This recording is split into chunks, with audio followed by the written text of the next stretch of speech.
14. Life of Muhammad s.a.w.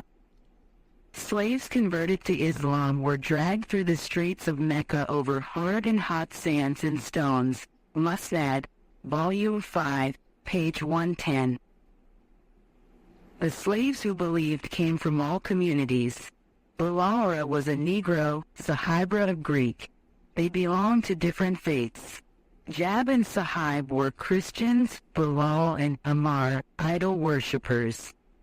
Bilal was made to lie on hot sand, loaded with stones, and boys were made to dance on his chest, and his master, Umayyah bin Khalf, tortured him thus and then asked him to renounce Allah and the prophets and sing the praises of the Meccan gods, Latin Uzza.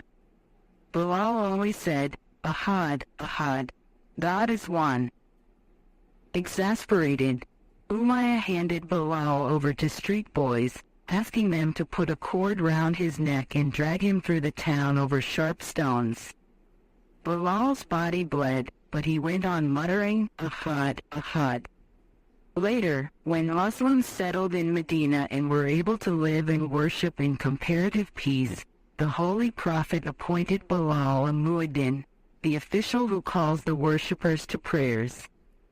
Being an African, Bilal missed the H in the Arabic ashadu, I bear witness.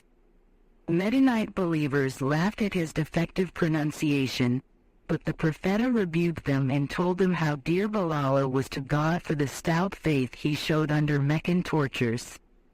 Abu Bakr paid ransom for Bilal and many other slaves and secured their release. Among them was Sahibra, a prosperous merchant, whom the Quraysh continued to belabor even after his release. When the Holy Prophets left Mecca to settle down in Medina, Sahibra wanted to go with him. But the Meccans stopped him. He could not take away from Mecca, they said, the wealth he had earned in Mecca. Sahibra offered to surrender all his property and earnings and asked whether they would then let him go. The Meccans accepted the arrangement.